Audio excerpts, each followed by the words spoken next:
I'm a 33-year-old office worker, and my husband, Tony, is 5 years my senior. We've been married for 7 years, but currently, due to certain circumstances, I live with my mother. You might be wondering how I ended up in this situation. Let's rewind a few years. Tony and I decided to build a house together. However, at that time, Tony had just changed jobs, and our savings were slim. His previous job had been at a major corporation, but he faced insidious harassment from his boss, which took a toll on his mental health. After struggling with sleepless nights, he eventually found himself unable to continue working. Tony sought help from a psychiatrist and took a leave of absence for about 3 months.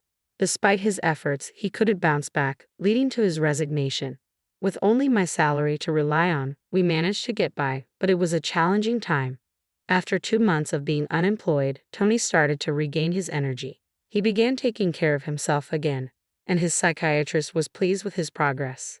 Seeing him back to this positive self was a relief. He embarked on a vigorous job search, but his resignation due to mental health issues made finding a new job difficult. Eventually, he found a position at a small company, albeit with a lower salary than before. His enthusiasm for the job was infectious, and I couldn't help but feel happy seeing him excited about his work again. It wasn't easy, but at least he was doing what he loved. We had once dreamed of starting a family, but with the uncertainty of our finances, we reluctantly put that plan on hold. Besides, I also cherished my job, and quitting wasn't an option. Just when we thought things were stabilizing, a new challenge emerged. My mother, Karen, was paralyzed in a traffic accident and had to rely on a wheelchair. With my father gone since my middle school years, she had been living alone in our old family home, which was far from wheelchair-friendly. Tony surprised us all by suggesting that we live together to support my mother. It was unexpected but characteristic of his kindness. Despite the uncertainty surrounding his new job, we decided to take the leap and apply for a mortgage. Securing the loan wasn't easy, given the short duration of Tony's current employment, but we refused to give up. With determination and resilience as our driving forces, we approached multiple mortgage companies until we finally found one willing to work with us. With the loan approved, we were ecstatic to finally buy our own home, where we could support my mother and build a new chapter of our lives together. I had always envisioned living in a home permeated with the comforting scent of wood, adorned with thick exposed beams on the ceiling, and boasting customized storage spaces tailored specifically for us. A kitchen adapted to my shorter stature and spacious flooring crafted from cypress completed the picture. Naturally, it had to be a barrier-free single-story house, ideal for easy wheelchair living. The anticipation of its completion filled us with excitement, prompting daily visits to the construction site. Finally, our meticulously designed dream home stood before us. Its ample yard provided a perfect spot for my mother, who had become hesitant to venture outdoors, to bask in the sunlight. Yet, amid our joy, there lingered a sense of dissatisfaction. The land upon which our dream home sat was a gift from Tony's beloved grandfather. Though not affluent, his grandfather held a special fondness for Tony. However, his sudden cancer diagnosis prompted him to distribute his assets, with Tony receiving the largest plot of land as per his grandfather's wishes. It felt like winning the lottery, but there was a significant caveat. The plot was merely a 5-minute stroll from Tony's family home. When we informed them of my mother's plan to move in with us, Tony's sister scoffed, deriding the idea as shameless and attributing trouble to my presence as a supposed outsider. Tony's mother echoed this sentiment, insinuating that caring for the elderly was burdensome and casting aspersions on me as if I were some sort of curse. In the face of their hurtful remarks, Tony staunchly defended my mother and me, asserting that his grandfather's gift should be cause for celebration, not contention. Despite his efforts, it became apparent that Tony's mother and sister harbored a level of malice that bordered on world class. It's truly remarkable that someone as kind-hearted as Tony could emerge from such a family dynamic. To me, he's akin to a beautiful lotus flower, flourishing amidst the murky waters. Tony often remarked about his family, citing them as prime examples of what he didn't want to emulate at home. I suspect Tony's grandfather bestowed upon us this land with the hope that we would care for his mother in her later years. Despite having other properties, he allocated Tony's sister a parking lot situated a mere 10 minutes walk from their family residence. While smaller in size compared to our portion, it already had a lucrative parking contract, offering substantial monthly income. Personally, I might have preferred this arrangement, but receiving any gift is indeed something to be grateful for. Thanks to my grandfather-in-law's generosity, we were able to construct our home without bearing the burden of land costs, significantly easing the financial strain. However, once construction was complete, we extended invitations to my mother-in-law and sister-in-law's family. During the building process, we learned that they had made unsanctioned visits to the site on multiple occasions. The disregard for our privacy was unsettling. On the day of their visit, they arrived an hour and a half later than agreed upon, offering no apology.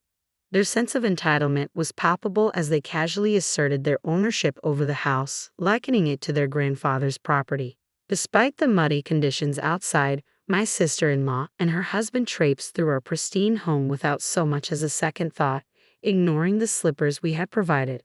When I suggested offering slippers for their comfort, my sister-in-law simply chuckled, dismissing the idea as unnecessary. "It's such a hassle," she remarked casually. "You can just wipe the floor." From the outset, the atmosphere was tense, and predictably, they arrived empty-handed. After touring the rooms, they eventually reached my mother's quarters, which boasted ample space and abundant sunlight. At my mother's request, we had designed it akin to a duplex, complete with its own kitchen, a room truly resembling a second living area. Upon seeing it, my mother-in-law declared, "I'm fine with this room. I want to live here." It was a presumptuous statement, to say the least. Then came the final straw. My mother-in-law remarked to my mother, "You were fortunate to have that accident, weren't you? Thanks to being paraplegic, you've moved from that old shack to such a nice house. Isn't it a turn of fortune?" My mother remained silent, her expression betraying her inner sadness. Internally seething, I was on the brink of erupting in anger, but before I could speak, Tony intervened. In a firm tone, he confronted them, questioning their humanity and expressing his disgust at their callous remarks. He demanded an apology, unwilling to tolerate their insensitivity. Instead of remorse, they responded with defensiveness. My sister-in-law accused Tony of being high and mighty, while my mother-in-law attributed Tony's supposed misfortunes to our marriage. But Tony refused to back down, vehemently defending my mother and our family. Frustrated by Tony's unwavering stance, my mother-in-law and sister-in-law eventually left, shooting me a contemptuous glance. My mother, witnessing the confrontation, offered Tony a heartfelt apology, acknowledging the pain their words had caused.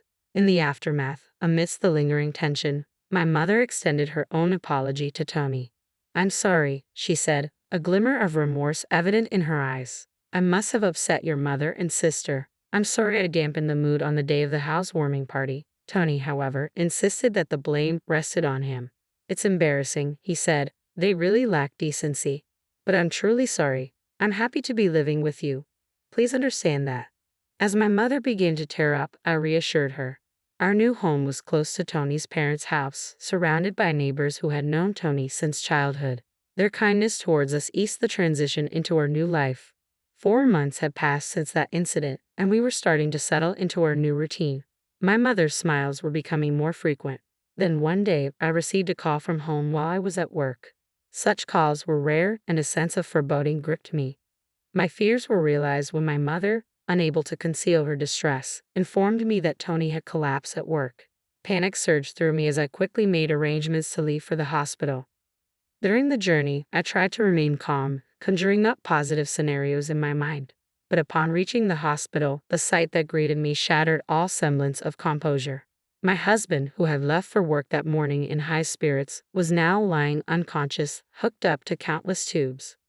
I was overwhelmed, lost in a sea of disbelief and fear. The doctor's grim prognosis only intensified the sense of despair. "He's in a very dangerous condition," they said. "Even if he survives, we don't know if he will regain consciousness." I felt like I was in a movie, unable even to cry. I prayed fervently, but my prayers went unanswered. My husband Tony passed away just like that. In my state of shock, my mother and sister-in-law showed up, as expected. Upon hearing of Tony's passing, my sister-in-law accused me aggressively. "Did you poison him or something? Were you after his life insurance money?" My mother-in-law joined in, cornering me with her harsh words. "Bad things always happen when you're around. Just like your mother, you really are a jinx." I was too devastated to respond. At that moment, My mother arrived in a caregiver's taxi, tears streaming down her face at the loss of Tony. Seeing her cry finally broke through my shock, and I began to sob as well. As we cried together, my mother-in-law sneered, "Oh, stop it. Can't you quit the fake crying? My son changed after meeting you. Now that he's gone, I don't want to see your faces ever again. They'll appear before us again." With that, she left the hospital. A funeral director soon arrived to help us arrange the funeral. Tony's cause of death was a subarachnoid hemorrhage. It was unimaginable. He had been perfectly fine that morning. When I informed my mother-in-law about the funeral schedule, she responded coldly, "He's always sided with you too, so I won't attend the funeral. My daughter won't come either." True to her word, neither she nor my sister-in-law and her husband attended the viewing. Despite their absence, many of Tony's colleagues and friends came to pay their respects. Their presence was a testament to the love and respect Tony had earned. The turnout at the funeral was similarly large, and I could see that Tony was deeply missed. Surrounded by people who genuinely mourned my husband, I felt a sense of solace amidst my grief. Spending the day with those who sincerely missed Tony reminded me of the positive impact he had on so many lives. After Tony's death, I received an email from my mother-in-law, but its content was so inappropriate that I chose not to respond. She was asking about the amount of life insurance money and continued to email me when I didn't reply, eventually claiming she had a right to receive it. I couldn't handle this on top of everything else, so I ignored her messages. When my mother and I arrived home, we noticed the light was on inside.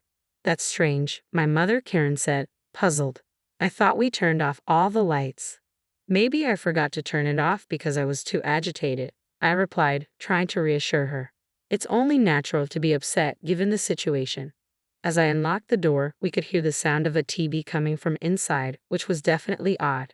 My mom and I exchanged worried glances and cautiously entered the house. To our shock, we found my sister-in-law and her husband sitting in the living room, surrounded by unfamiliar furniture and boxes. "What are you doing here?" I managed to ask, my voice barely above a whisper. Without missing a beat, my sister-in-law retorted, "Why did you just barge in here?" "Well, it's your first time, so I'll let you off the hook. We're taking this house. We sold your stuff, so leave." My mother and I were utterly stunned, having no idea what was happening. "Where did our furniture and belongings go?" I asked.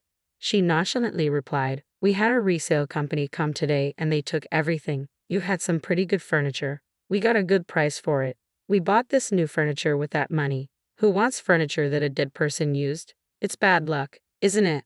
I'm the type to care about such things. Your stuff is packed in these boxes. I don't know if you're minimalist or just poor, but it was a relief that you had so few things." The furniture was carefully chosen by my husband, and I couldn't forgive them for this. My mom was also furious, her face turning beet red, but she was too shocked to respond. I immediately called the resale company. After explaining the situation, they agreed to treat the items as stolen and promised to return them. Honestly, with my husband gone, I want nothing to do with his family, but I do feel a strong desire to stay in the house filled with memories of him. As I grappled with these conflicting emotions, my mother leaned in and whispered to me, "What do you think Tony would say if he were here now?" "Maybe he'd say we should leave." "I'm sure that's true. Tony always used to say, it's worth spending time with people who understand you. But there are also people who just won't get it, no matter how much you explain. It's a waste of time dealing with those low-level aliens." He was, in fact, talking about his mother and sister. I can see it clearly now. If we continue to live here, his family and relatives will keep interfering. So, impulsively, I signed a lease on an accessible apartment. My mother was taken aback by my decisiveness. I asked the resale company to keep the furniture for a few days, and 3 days later, we moved it to the new apartment. In exchange for moving out, I made my mother-in-law and sister-in-law promise to cut ties with us. And so, a new life began with just my mother and me in the apartment. Tony had so many life insurance policies, it was almost obsessive.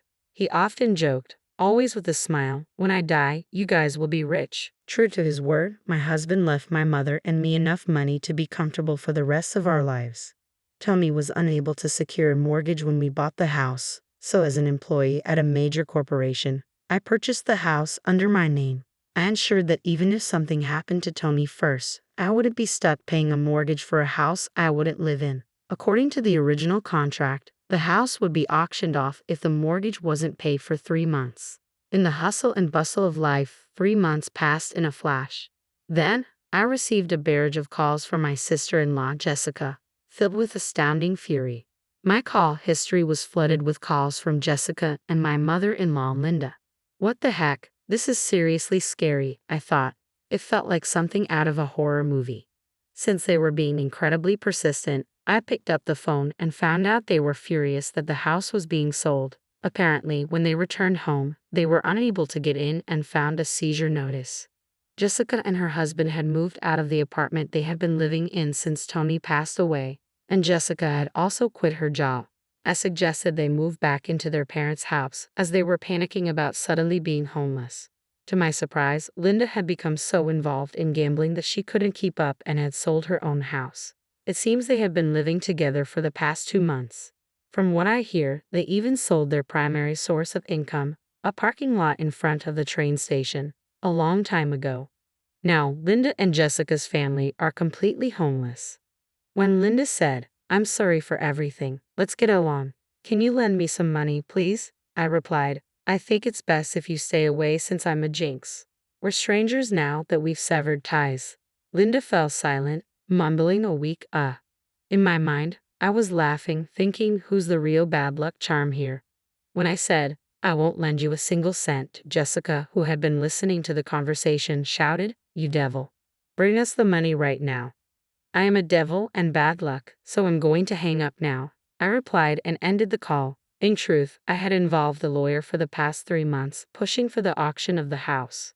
I thought it was an unusual case, but apparently it's not that uncommon. The house was sold without any major trouble, allowing our family a moment of respite. We plan to find a new home with the money Tony left us. Since it's just my mother and me, we don't need a big house. We prioritize security as 2 women living together. So, I chose a condominium with minimal noise disturbance. I remember something my husband always said when we built our home. People can get energy from the sun, so let's create a place where your mother can enjoy her hobby of reading in the garden without feeling self-conscious. With those words, he had made a spacious courtyard for her. So, I looked for a condo with a large balcony where she could enjoy her coffee and read. It's smaller than our previous home, but the room is spacious enough to house the furniture my husband proudly chose. The piece of land that was gifted to us by Tony's grandfather was expansive, and the house sold for more than expected. With that money, I bought a rather luxurious condominium. The security is top-notch, so my worrywart husband would surely rest easy. I heard rumors about my in-laws' family. Our old neighbors were worried about my sister-in-law's family suddenly moving in. My mother-in-law and sister-in-law's family were left homeless. They even tried to borrow money from neighbors. In the end, they couldn't borrow anything and ended up living in public housing after consulting with the community. But they're stubborn people, so it seems the trouble never ends. From what I've heard, they caused a commotion by having a barbecue on their small balcony. Their thoughtless actions must have shocked the locals. Whether due to a lack of money or just frustration, they seem to have loud arguments every night. People say they're causing such a racket that it sounds like things are being thrown around. My sister-in-law's husband left a long time ago, and now it's just her and Linda living together. It's quite the contrast to my peaceful life with my mother. Although we're both 2-member households, it seems that the neighbors are banding together to try to get this nuisance family evicted. No matter where you go, if you're a nuisance, people won't welcome you. What goes around comes around. I just want to live peacefully and quietly, estranged from my embarrassing family. I believe that Tony is surely watching over us. From now on, I plan to live my life without causing trouble to others and do my best to live not just for myself, but for Tony as well.